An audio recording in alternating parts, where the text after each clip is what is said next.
What's up everyone, and welcome back to the channel. Today we've got Jon Jones fight news, Khabib Nurmagomedov's warning, Kevin Lee on his UFC release, and much more. Don't forget to like this video and subscribe to the channel to see more videos just like this. Now let's get into it. Jon Jones rep to meet with UFC to discuss potential heavyweight fights. Could we finally have a Jon Jones fight announcement coming soon? It sure looks that way, as news broke on Friday that Jones's advisor, Richard Schaefer, is set to meet with UFC brass this weekend to talk about, among other things, Bones getting back into the octagon as a heavyweight. Jones vacated his light heavyweight title that he had held for most of the past decade in 2019, following his win over Dominic Reyes, to move up in weight and challenge, potentially, for the heavyweight title immediately. After Francis Ngannou knocked out Stipe Miocic in March, there was talk of Ngannou fighting Jones, but that fight never materialized for several reasons, mostly money though.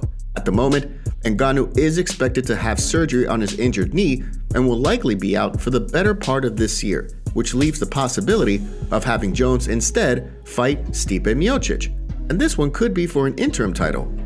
Case in point, this is what Schaefer revealed in a recent interview with the Sun newspaper. He is willing, ready, and able to fight whoever we can get for the heavyweight title.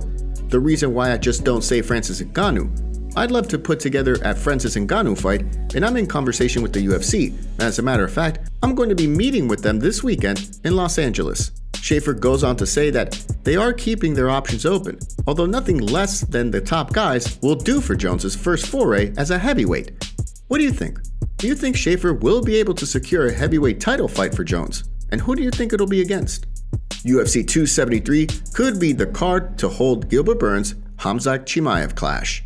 Talk has been ramping up of a potential fight between Gilbert Burns and Khamzat Chimaev, and now some in the media, citing sources familiar with the UFC, are saying that this fight could take place at UFC 273 in April. Chimaev has been itching for a top contender to fight in the welterweight division, calling out the likes of Kamaru Usman, Conor McGregor, and even Brock Lesnar. Burns has been answering the call and said he would agree to fight Chimaev. According to Combate's Rafael Marinho, the fight is being targeted for UFC 273. This is what he posted on Twitter. In addition to the two title fights, the UFC is negotiating to have the Gilbert Burns-Khamzat Chimaev fight. The thinking right now is that the fight will take place on April 9th.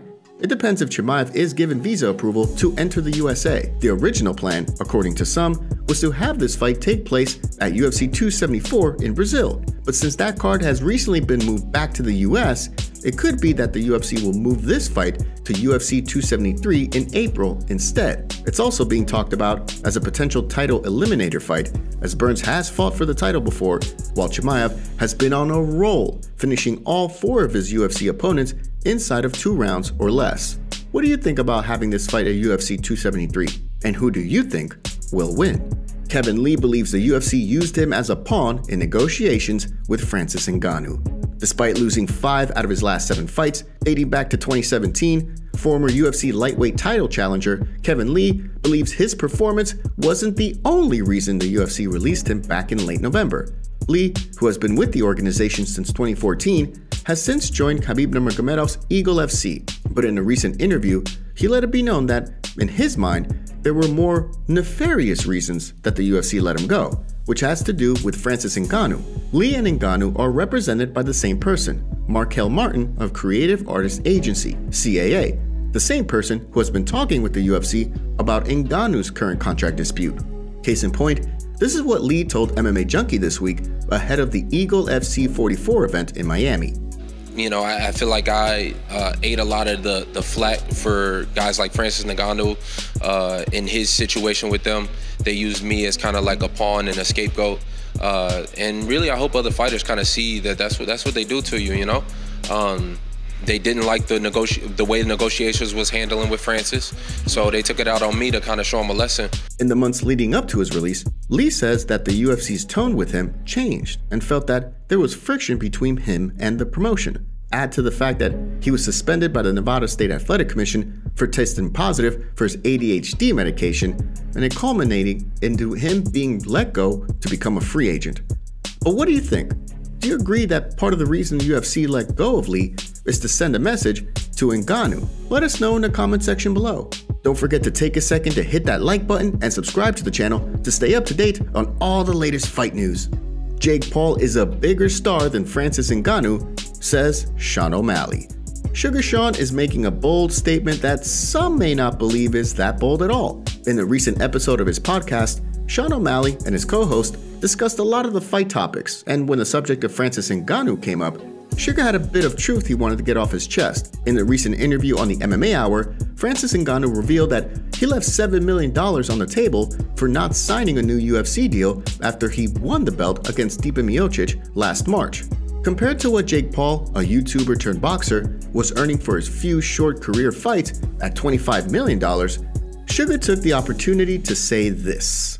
When you're the heavyweight champion of the world and Jake Paul is making $20 million per fight or something, it's not in that. If you compare it, it to other people, but dude, also Jake Paul is a bigger star than Ngannou. Yeah, if you look at numbers and engagement and fans like that, Jake's a bigger star. Which I mean, it is what it is. While obviously boxing is a lucrative sport, there have been many in the combat sports world who have been sounding the alarm over fighter pay in the MMA world for years, and this only adds more fuel to the fire. Ngannou, as a heavyweight champion in the top promotion of the sport, makes less than a YouTuber who only recently began boxing over the last few years, and he hasn't even fought the most top competition. He's only fought two actual fighters in Tyron Woodley and Ben Askren, both of whom he knocked out. At the same time, fueled by his long-time social media notoriety and YouTube presence, Paul has been in the social zeitgeist for years, and his fans are very loyal. Do you agree with Sugar Sean that Jake Paul is indeed a bigger star than the heavyweight champion for the UFC?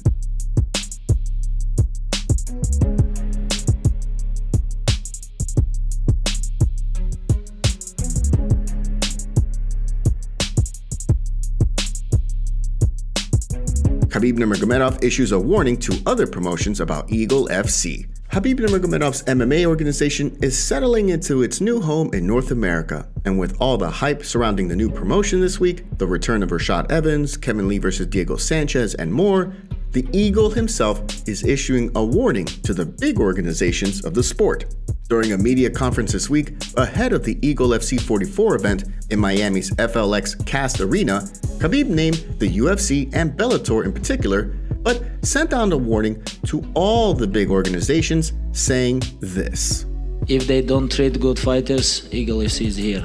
The promotion has already signed big-name fighters like Kevin Lee, Diego Sanchez, Ray Borg, Sergey Kharitonov, Tyrone Spong, among others, who have spent a lot of time in some of the biggest organizations on the planet.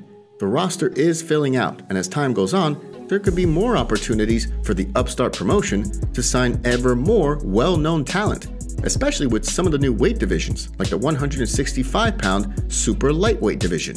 Seeing that the UFC is the biggest promotion in the sport, the trend over the past decade has seen fighters let go of the organization or disgruntled athletes at the top of their game leave to get paid well in other organizations like Bellator and One Championship. Eagle FC only provides fighters more options. But what do you think? Do you believe that one day we could see Eagle FC rival the UFC in terms of talent? And if you do believe this could happen, do you believe it'll be in the next 10 years or less?